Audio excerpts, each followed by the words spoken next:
autre vitamine, mais toujours de la famille B, c'est la B10, qu'on appelle aussi acide amino-benzoïque. La B10.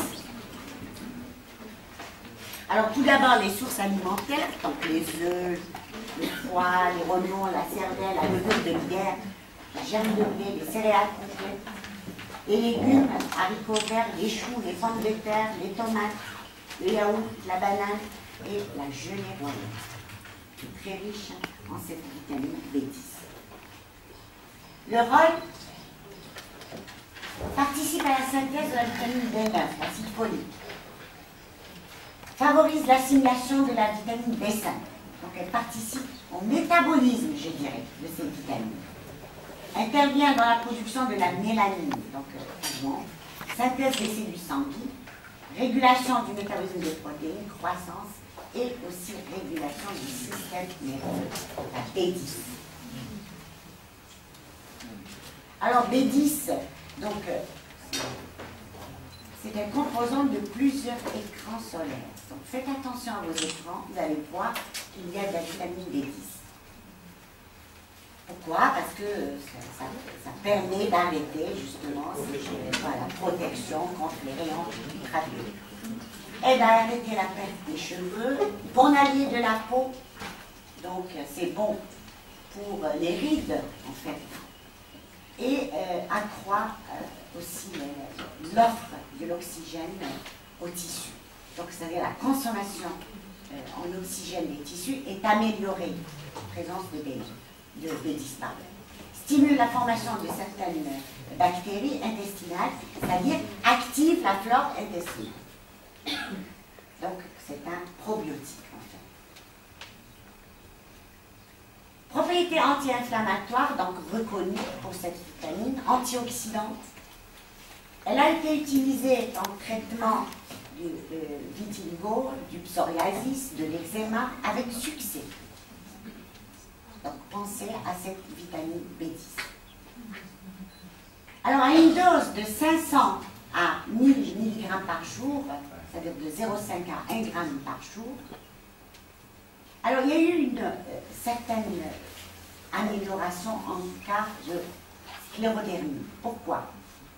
Parce que tout simplement, le collagène, au niveau du collagène, n'oubliez pas que le collagène est la matrice structurale du tissu conjonctif. Donc au niveau du collagène, il peut y avoir certaines réactions qui se font, c'est ce qu'on appelle les réactions croisées. Des liaisons qui se font et qui font qu'il y a donc certaines accumulations de protéines anormales au niveau de certaines zones. Est-ce que vous comprenez? Donc, ces liaisons qui sont non recommandées ou nocives finalement, sont ralenties ou même évitées par la vitamine B10.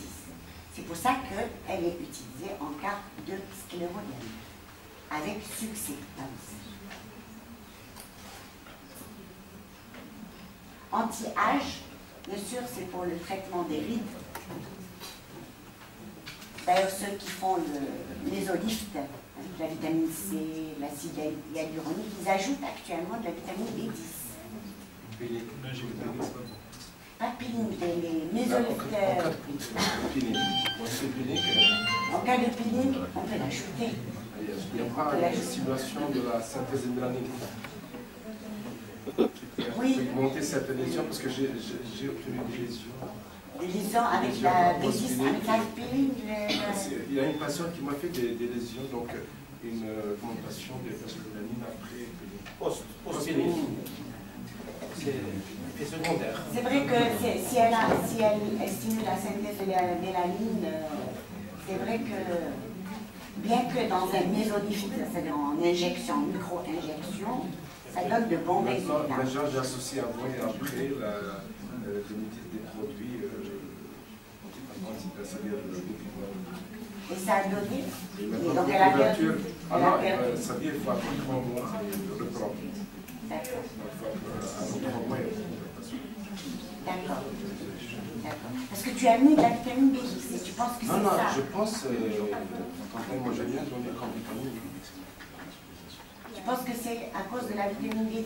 Il y a une perte dans le manque d'hypertexte. C'est-à-dire, à titre préventif, on doit s'en donner donc, la vitamine B10 parce que... Ah oui, non, mais elle stimule la synthèse de l'ADN, ça c'est vrai.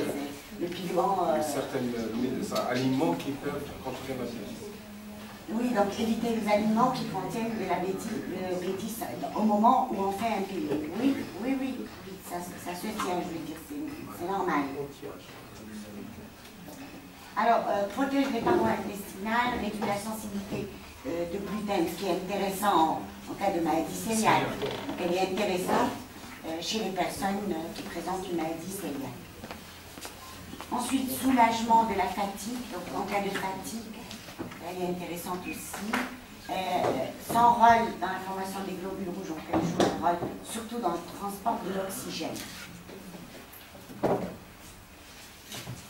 Favorise les fluidités membranaires, donc les transports à travers les cellules, c'est un fait intéressant. Renforce la souplesse des articulations, un fait intéressant. Alors attention, la pilule, l'alcool, les sulfamides empêchent ou diminuent donc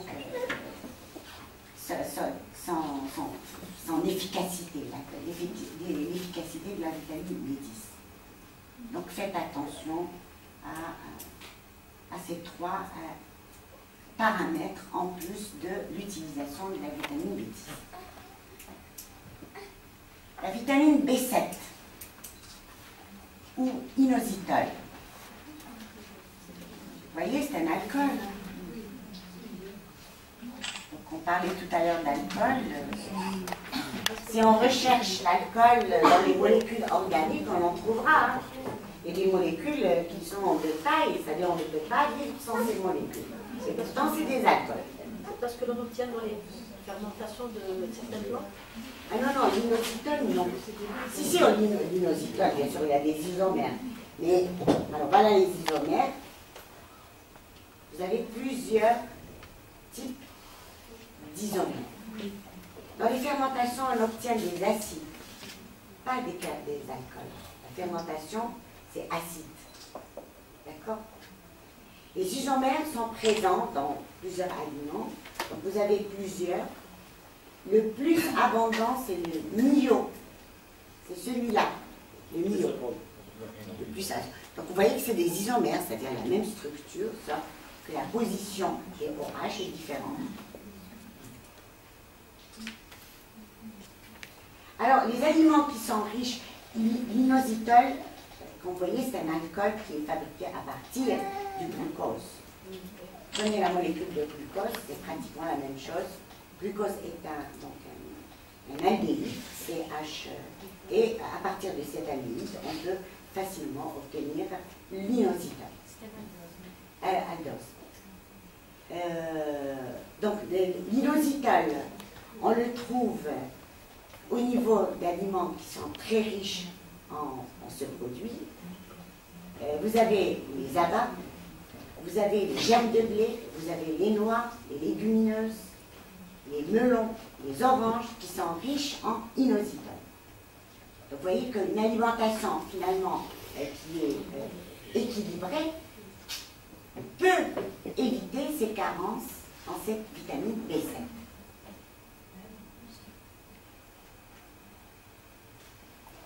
Ensuite, quel est le rôle de cette vitamine B7 dans l'organisme?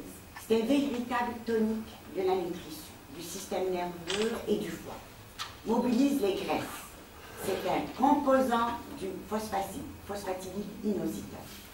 Et ça, je pense que les biochimistes le savent, c'est un phospholipide membraneux. Aussi, il ne faut pas oublier son rôle dans la signalisation cellulaire. Donc, rôle très important. Phosphatidylate inositol, avec un clivage après stimulation hormonale, et on obtient le DAG, ou bien le IP3. Donc ce sont les seconds messagers, qui sont très importants dans n'importe quelle civilisation cellulaire. Alors, l'IP3 joue un rôle Donc surtout dans l'augmentation de la concentration intracellulaire du calcium. Or, c'est l'une des réponses après stimulation hormonale. Le calcium est considéré comme second messager.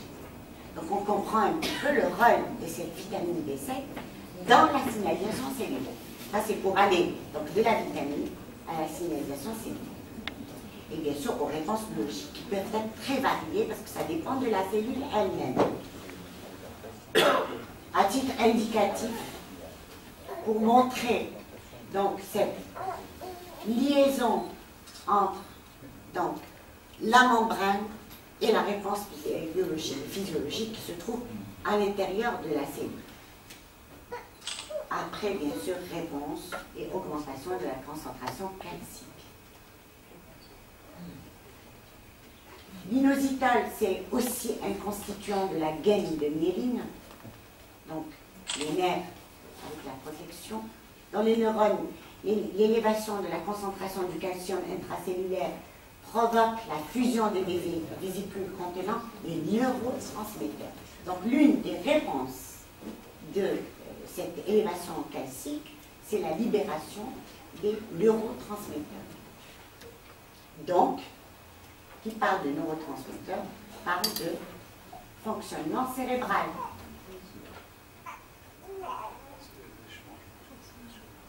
Alors, les usages thérapeutiques.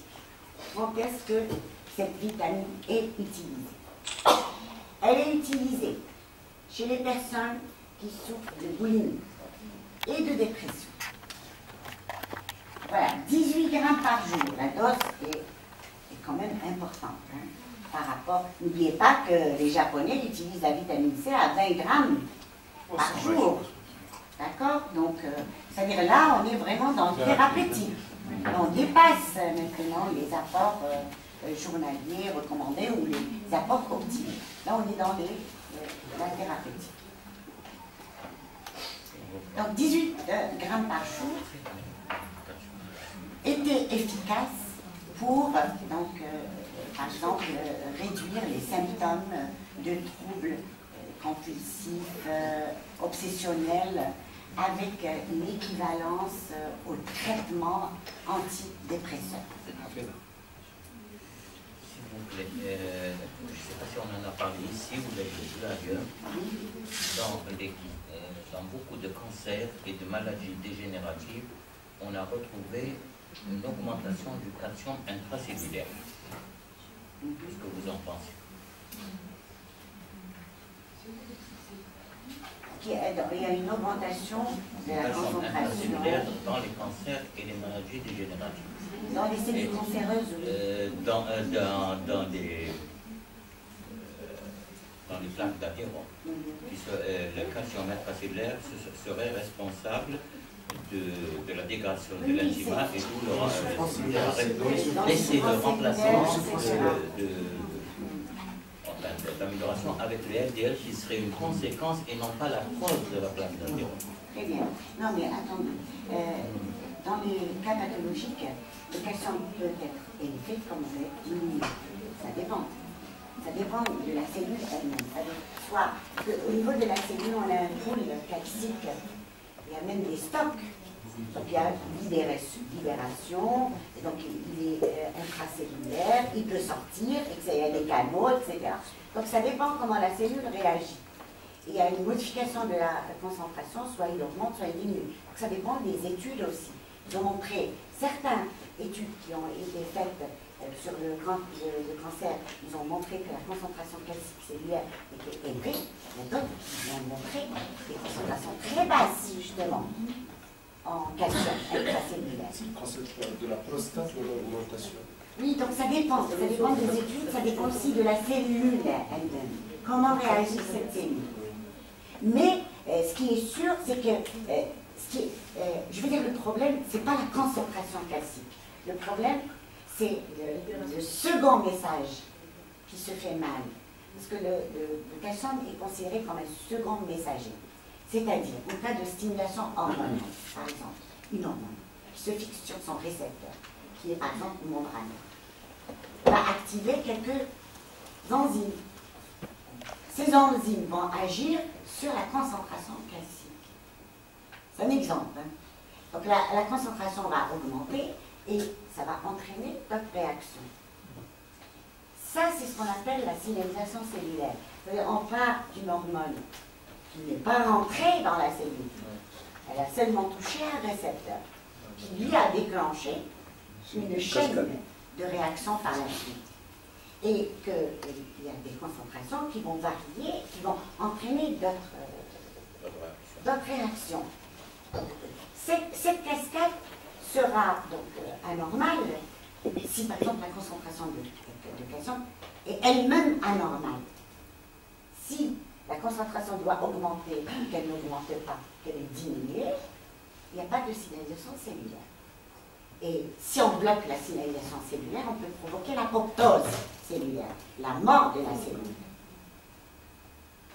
Ou bien, dans ça, on peut provoquer l'inverse, c'est-à-dire la multiplication anarchique. Mais jusqu'à présent, ni les scientifiques, ni les chercheurs, ni les médecins n'ont pu dire quand une cellule normale devient cancéreuse et quand est-ce qu'elle est poussée vers l'apoptose. Parce que quand on touche cette cascade de signalisation cellulaire, où on touche l'ADN, on provoque des mutations. On provoque des anomalies, si on touche la signalisation, des anomalies de fonctionnement cellulaire. La cellule va évoluer sur deux chemins, deux voies. Soit elle est mutante, elle va proliférer sans cesse, c'est le cancer. Soit elle rentre en apoptose. Et je dirais, c'est tant mieux. C'est des cellules qui vont mourir. Bon, un point d'interrogation. Parce que si c'est des cellules bêta, on va perdre nos cellules bêta, on va avoir un diabète. Dans les deux cas, c'est un problème. Mais dans les deux cas, je dirais, si on préfère l'un par rapport à l'autre, peut-être que si la cellule meurt et si le taux n'est pas très élevé, parce qu'on a un système de régénération, de toute façon. On régénère jusqu'à un certain âge. D'accord? Et on perd cette faculté de régénération avec l'âge. Donc ça, c'est... voilà. Donc la concentration calcique, c'est très discuté. Ça se fait dans le laboratoire avec qui on travaille actuellement à Dijon. Donc ils font des concentrations calciques intracellulaires sur des cellules mutantes, justement. Donc ils provoquent des mutations. C'est expérimental, hein, ça reste encore à l'être humain. Ils provoquent donc des mutations au niveau de cellules. Donc c'est des cellules de culture, hein. Ça peut être une cellule sanguine, ça peut être une cellule épithéliale, mais en culture. C'est du in vitro qu'ils font. Hein. Et ils vérifient. Alors non seulement la concentration calcique, mais ils vérifient aussi le flux du calcium. Et on s'est rendu compte qu'il y a des variations. Par exemple, la concentration calcique, elle peut diminuer dans la cellule parce que le flux vers le milieu extracellulaire augmente. Donc il y a un problème à ce niveau. Il y a une étude. Donc jusqu'à présent, il n'y a pas une seule étude qui dit qu'il y a une relation entre augmentation du calcium et cette pathologie. Mais jusqu'à présent, jusqu'à 2014. Il y a une étude américaine et canadienne qui a montré que le calcium peut être l'une des causes du cancer de la prostate. En 2013, d'accord, en 2013. L'étude américaine et canadienne. D'accord. Qu'est-ce qu'ils nous ont... Qu'est-ce qu'ils nous ont... C'est pas parce qu'il y a une diminution et une augmentation qu'il y a cette pathologie. On n'a pas encore bien direct. L'argument. Bien qu'il y a quelque chose qui est maintenant, les dernières études ont prouvé, et il faut faire attention à ça, le calcium d'origine animale, c'est-à-dire qu'on trouve dans les aliments d'origine animale, c'est-à-dire le lait, les yaourts. C'est vrai qu'on a toujours tendance à dire, pour éviter l'ostéoporose, toucher la femme ménopausée. Le lait, le fromage, oui ou non? Tout le monde dit, même nous, on parle de ça. On dit attention, Maintenant, c'est prouvé. Le calcium, le chiffre, c'est-à-dire l'absorption est très faible de ce calcium. Alors, c'est comme si on disait du n'importe quoi, finalement. Prenez le halib. On sait bien, on a toujours une petite source, mais le calcium, il est perdu pratiquement en sa totalité. Il y a une très faible partie de... Et d'ailleurs, moi, j'ai vu des femmes qui sont ménopausées actuellement, et qui ont des problèmes d'ostéoporose, et qui viennent me dire, oh là, tous les jours, je prenais du lait, du yaourt. C'est pas possible que j'ai cette ostéoporose. Impossible. Elle a ostéoporose jamais. Parce que j'ai pris le lait, j'ai pris la robe, et pourtant, elle fait son ostéoporose. Alors maintenant, il faut le calcium végétal. Maintenant, c'est les végétaux et les fruits. Les fruits sont très riches en calcium. Les légumes sont très riches en calcium. Voilà ce qu'il faut dire. C'est vrai, les yaourts et tout, mais augmenter la consommation. Alors, on parlait, en 2012, l'OMS a recommandé 5 fruits et légumes par jour. En 2014, 7 fruits et légumes par jour. C'est dépassé les 5. 7. Même 9. Vous voyez, c'est pour augmenter les fruits et légumes.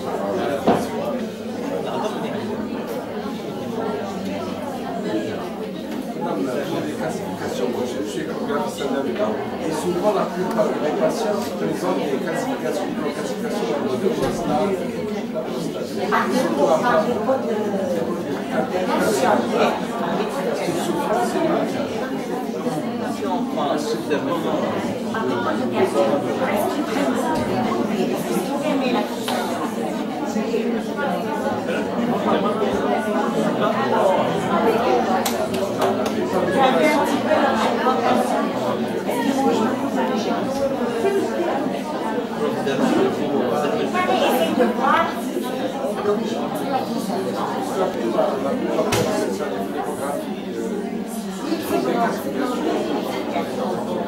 non, mais ça peut être soit avec soit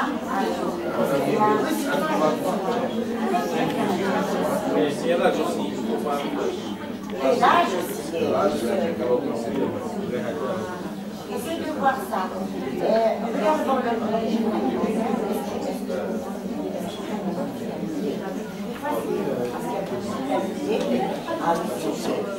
La fixation chez un... Et tu es sûr que c'est du calcium?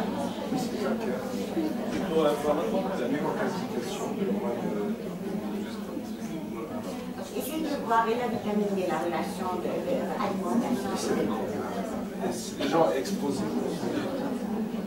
Et donc voilà, c'est lié. Donc c'est un excès de vitamine D. Le soleil, qu'est-ce que tu fais?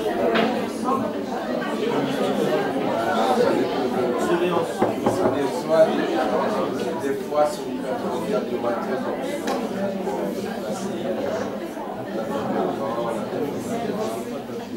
Ici, prostatine.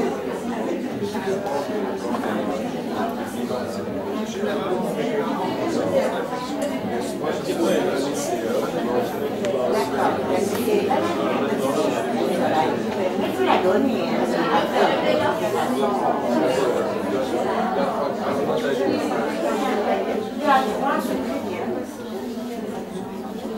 Alors, usage thérapeutique très efficace pour le mauvais cholestérol, diminuer le LDL cholestérol, prévention de la maladie d'Alzheimer, la choline et l'inositol permettent de prévenir l'accumulation de pathologies de l'acide gras dans le foie, parce que ça rentre justement dans le métabolisme des acides gras. Associé à l'histidine, c'est un acide aminé, renforce l'efficacité et la protection cutanée contre la déshydratation. Donc des rôles quand même assez spécifiques. Soin du visage, c'est un agent tenseur. En 2008, donc il y a une étude qui montre que l'inositol améliore la sensibilité à l'insuline, donc intéressant dans le cas du diabète. En 2011, dans le cas de la ménopause, donc chez les femmes ménopausées, l'inositol a réduit le taux de triglycérides, et vous savez très bien que ce taux augmente avec l'âge, et surtout la ménopause chez la femme. Et non seulement il y a une diminution des triglycérides, mais une augmentation du HDL, cholestérol. C'est le bon cholestérol. Vous savez très bien que les personnes, d'ailleurs on le prouve de plus en plus, que les personnes qui ont des taux de cholestérol, HDL, cholestérol élevés, c'est des personnes qui vivent longtemps. C'est-à-dire qu'il y a une certaine protection du cœur par le HDL cholestérol. Et c'est vrai. Parce que le HDL joue un rôle d'épuration. Donc, c'est épure les vaisseaux du cholestérol. Donc, automatiquement, il y a une certaine protection contre l'athérosclérose et contre les maladies cardiovasculaires. Donc, ça fait, on dit que c'est des personnes qui sont en bonne santé et qui vivent longtemps. Ensuite, en 2003, il y a une étude qui a été faite et qui a montré que l'inositol a réduit la prolifération des cellules cancéreuses, c'est-à-dire des cellules mais en culture, c'est des cellules mutantes à qui on les a mis en culture en présence d'une certaine concentration de vitamines et on a constaté que la prolifération diminue. C'est intéressant, mais maintenant il faut le voir sur le terrain.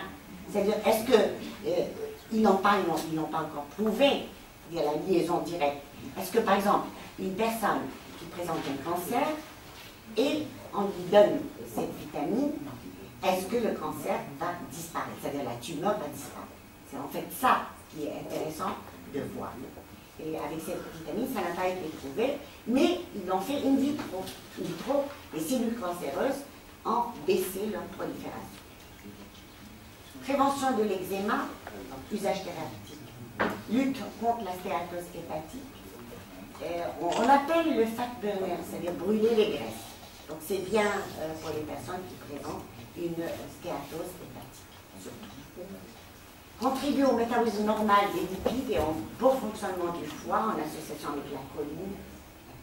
Et on parle aussi d'une certaine amélioration de la croissance et la vitalité des cheveux. En cas de chute de cheveux, toujours aussi prescrire cette vitamine. Donc, il faut penser à cette vitamine aussi. Alors, la carnitine, vous la connaissez. La vitamine B11, c'est la vitamine B11 qui prend de l'ampleur d'ailleurs ces derniers jours. Hein.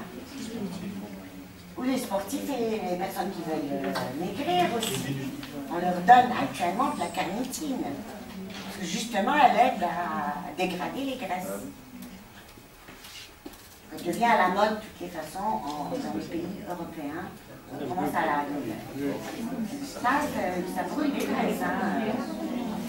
Parce que c'est un composant justement du métabolisme etc. On la trouve en grande quantité dans la viande, le jus de viande, tout ce qui est préparé donc à base de viande. La principale fonction de la carnitine, c'est de faciliter l'utilisation des lipides dans l'organisme. Et pour un obèse, c'est très bien. S'il arrive à utiliser ces lipides, c'est-à-dire augmenter la lipolyse, ensuite l'oxydation des lipides, la mobilisation des lipides, c'est très bien. Que demande un obèse? C'est ça, pour faire disparaître son tissu actif. Donc c'est un bon brûle-graisse. D'ailleurs on l'appelle le fat burner. Des carences peuvent apparaître en cas d'alimentation pauvre en vitamine C, en vitamine B3, B6. La carence en vitamine B11, on la rencontre en cas de maigreur, surtout des personnes qui ne présentent pas d'appétit, là aussi parce qu'ils ne mangent pas, donc il n'y a pas d'apport, mais aussi en cas d'obésité. Donc là, il y a quelque chose de contradictoire. Hein. C'est paradoxal, en fait. On parle de maigreur avec des carences, mais chez l'obèse aussi, on parle de carences aussi. Parce qu'il y a un problème de communication interscolaire. Oui, ça fonctionne mal, un dysfonctionnement qui se fait. Parce qu'en cas de maigreur, c'est une carence d'abord. Est-ce que vous comprenez? Voilà, mais en cas d'obésité, c'est autre chose. Ça peut être une absorption, une diminution de l'absorption. De mauvaise signalisation. De toutes les façons, de mauvaise signalisation, etc. Donc un mauvais fonctionnement, un dérèglement du fonctionnement, qui fait que même l'obèse présente une carence. Alors, au passage, je vais vous dire une chose. J'aimerais bien que ça soit clair dans les esprits, surtout des médecins.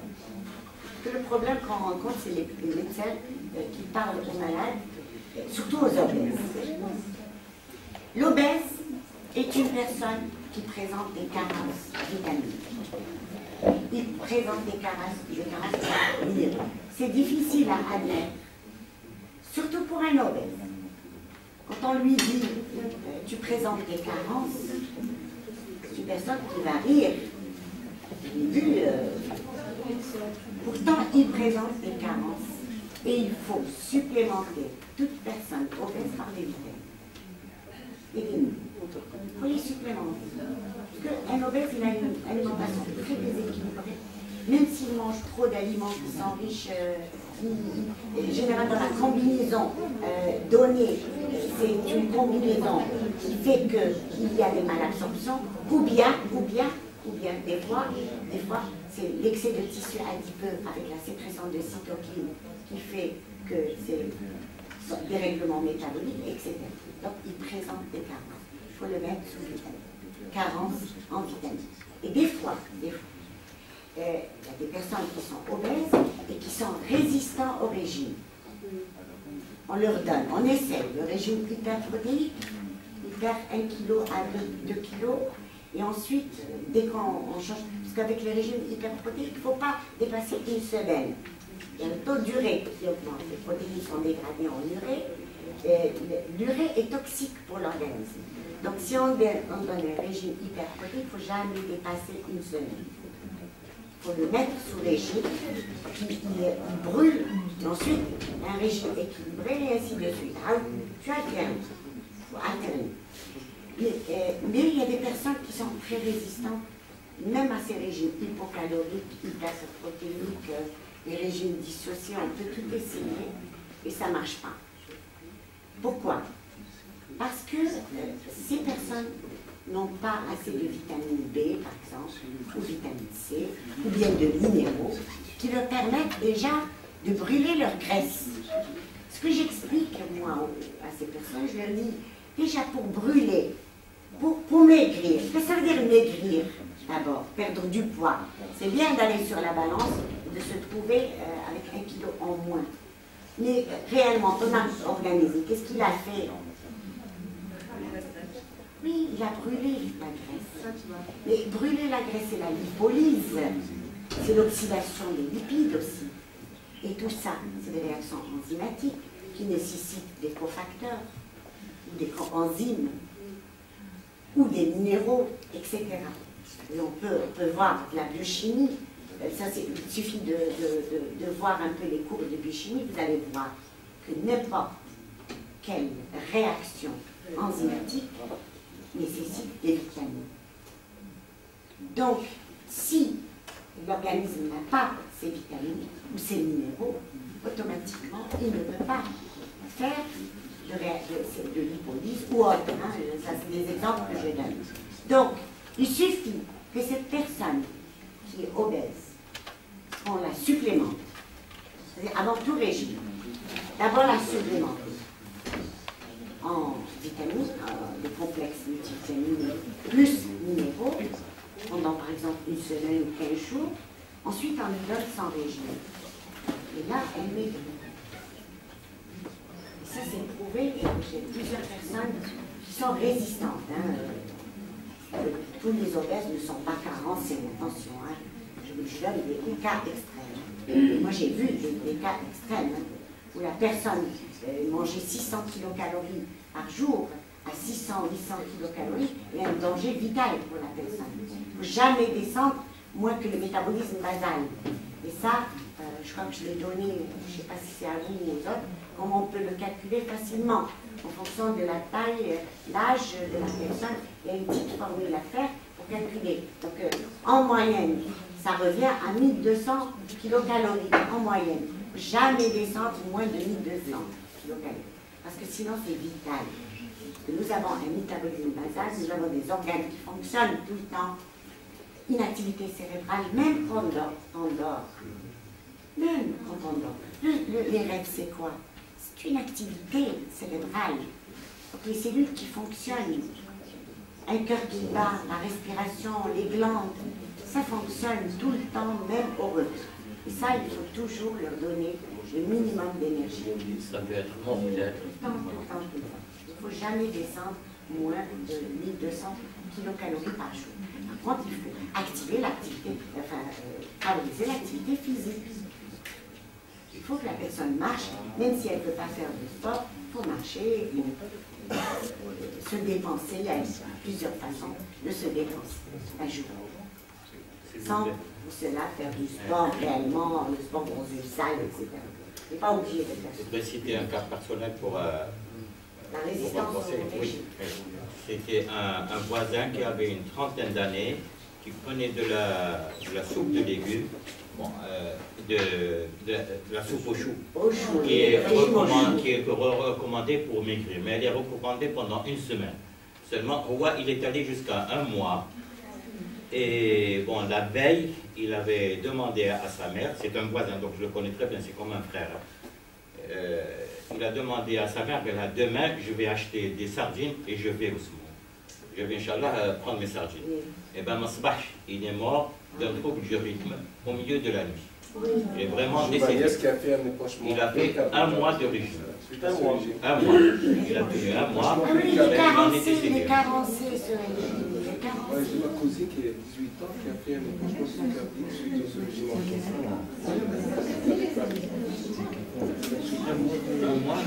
Ah, tous les régimes à l'abdomen interviennent. Attention, c'est des régimes de vulgarisation. Il y a beaucoup de noms. Le régime tonton, le régime, je ne sais pas comment, Hollywood. Vous allez sur Internet, il y a plein de régimes comme ça. Donc il faut faire attention à ces régimes qui sont très déséquilibrés.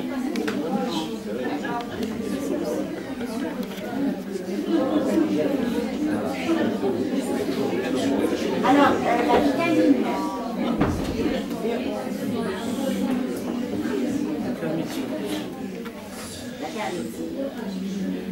Elle est actuellement surtout utilisée pour les obèses. Juste avant, elle était utilisée pour le manque d'appétit. Vous voyez que voilà, l'un et l'autre, ça dépend de la personne finalement. Donc, mais elle n'est plus utilisée pour les maigreurs. Ça veut dire juste avant, en 2011, 2010, on l'utilisait pour maigreur, manque d'appétit, pour les atrophies musculaires. Mais là, actuellement, c'est pour les personnes obèses. Et elle permet une utilisation, disons, meilleure des lipides chez ces personnes obèses. Et elle est en vente actuellement dans les magasins sportifs, pas en pharmacie.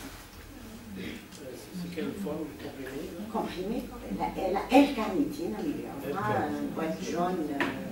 Dans tous les magasins sportifs.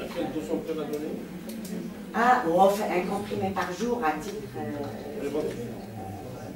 pour les personnes qui ont un problème, qui sont obèses, de surpoids. Surpoids, ça dépend, parce que même les obèses, il y a des surpoids, lorsque l'IMC est supérieur à 25, et on parle d'obésité. Les cas d'obèses, il y a près de 3 comprimés par jour. Elle dit qu'elle a L-carnitine. L-carnitine. Magasin de sport. Et tu la la pose juste, voilà, avant un repas, c'est-à-dire un quart d'heure. Elle sera utilisée pour l'assimilation et l'utilisation des lipides. D'accord. Ah, la vitamine B13. Je ne sais pas si vous avez entendu parler de cette vitamine. C'est l'acide orotique. C'est un acide, donc COH, comme radical. On peut trouver sa formule sur Internet facilement.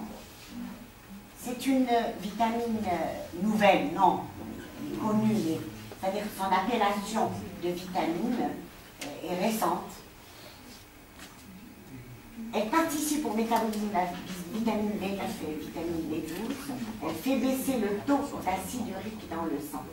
Ça, c'est intéressant.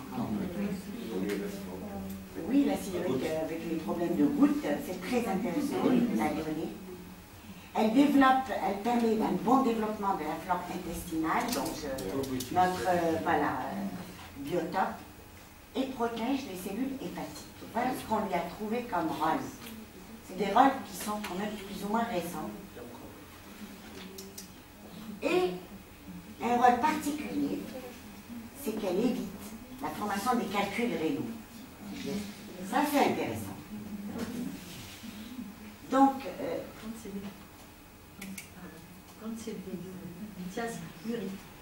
oui, je parle de lithiase urique. Hein, c'est-à-dire vraiment, ça touche l'acide urique. Hein, c'est vraiment spécial. Hein, c'est ciblé. Hein, ciblé. Alors, les quantités quotidiennes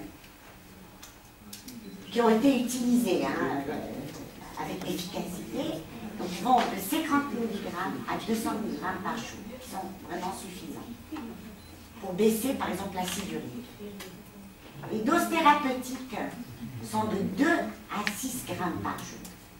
Donc, en cas de calcul, carrément. Il y a des sources naturelles, comme toute vitamine. On la trouve dans les racines des végétaux, les racines en général, dans du lait caillé, le kéfir.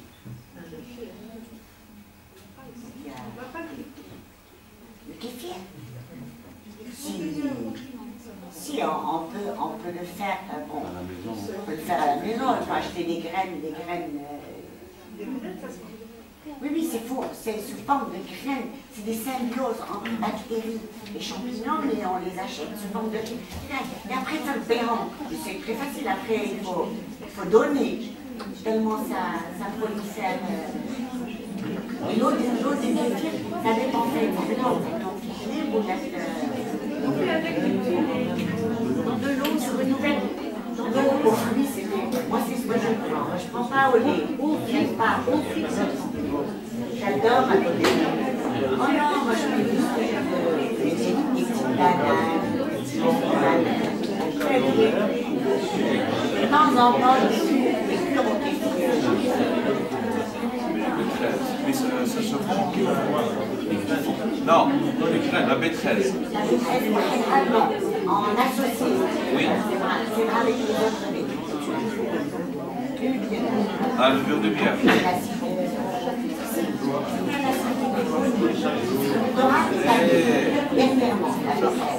D'accord, elle est reconnue actuellement comme vitale. Donc dans la levure, on la trouve.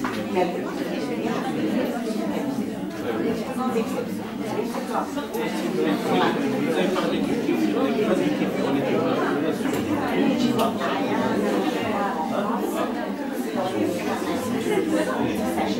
dernièrement, c'est des graines.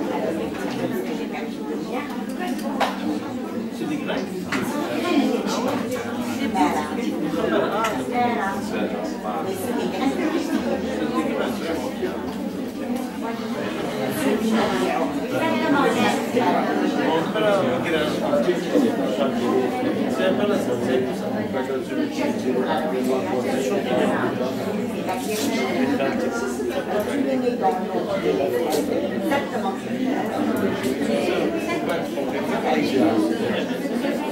Voilà. Alors, indication thérapeutique. Elle a été utilisée comme diurétique. Pensez-y. Dans le traitement des diarrhées. Dans le traitement, bien sûr, de l'excès de l'acide urique avec la goutte. Comme réductrice des triglycérides et du cholestérol. Et ça, moins quand même. Son action sur les lipides, elle est moins efficace. C'est-à-dire, elle est moins efficace que son action sur l'acide urique. C'est plutôt acide urique, hein, c'est lié. Donc, en cas d'excès d'acide urique, il faut penser à alors, aux États-Unis, le traitement de la sclérose en plaques, ils associent actuellement la B13 et la B15. Et on la trouve. Alors, j'ai fait une petite recherche. Je ne sais pas si on l'a ici, soit sous forme d'ampoule ou de comprimé. Est-ce que tu as B13, B15? Non? Non, mais on vient d'apprendre aujourd'hui la B13 et la B15. La B14, je vais venir, c'est des vitamines. Non, c'est sûr que vous les connaissez. Mais pas sous forme de B. Voilà, mais pas sous forme de vitamines. Parce qu'actuellement, l'OMS représente la vitamine. Quand est-ce qu'on les rend vitamines? Quand on voit qu'on ne peut pas vivre sans eux. Voilà. Ou bien quand on voit que cette molécule, en cas de carence, donne une pathologie. Donc, qu'est-ce que la molécule devient vitamine? Et bien sûr qu'elle est une source naturelle. Ça, par définition, c'est ça. Ouais. Et en plus, on ne peut pas la synthétiser. L'organisme ne peut pas la synthétiser. Donc, tout ça pour qu'elle soit classée parmi les vitamines. Les amines nécessaires à la vie. Les vitamines, c'est les amines nécessaires à la vie. Donc, il les classe au fur et à mesure dans les vitamines. Les amines de la vie. Pardon, pour la sclérose en plaques, c'est la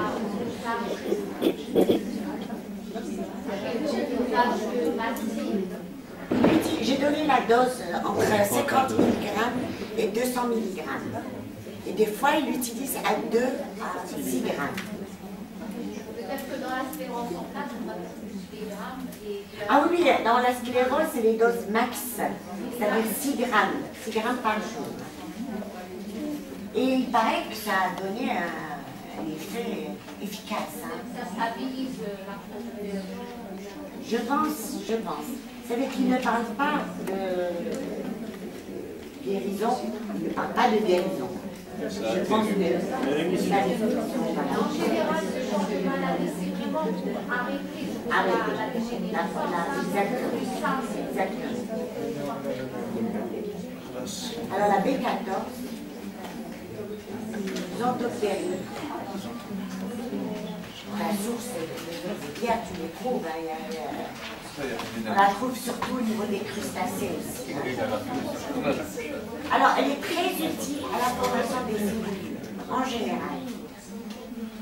Formation des cellules. Donc, dans le cas des mycoses avec la multiplication cellulaire, c'est une vitamine qui est très importante. Elle est anti-anémique et anti-tumorale. Donc c'est à titre préventif, hein, anti-tumoral. C'est une vitamine importante. Sa carence conduit à la destruction des globules rouges, l'augmentation de la croissance, non seulement des cellules normales, mais aussi des cellules cancéreuses. Donc, éviter la carence chez les personnes qui présentent un cancer. La vitamine B15 ou l'acide pangalique.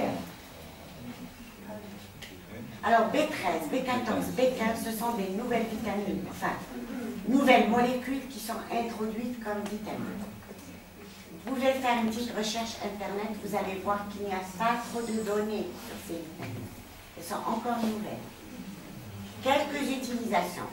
Bien que il y ait une boîte ou des boîtes pharmaceutiques européennes qui ont fait la combinaison B13, B14, B15.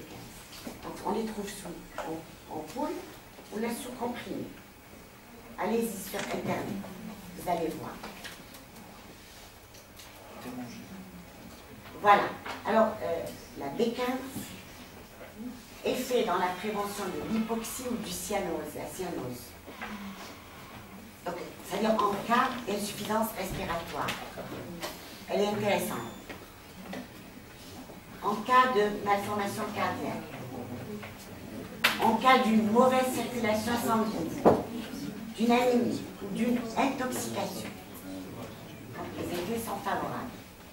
La B15 est très utilisée actuellement dans les cas des démangeaisons. C'est-à-dire où on donne un traitement et ça ne marche pas. Voilà, si ça ne marche pas, voilà, voilà, exactement, dans le cas des citernes. Exactement, on peut donner des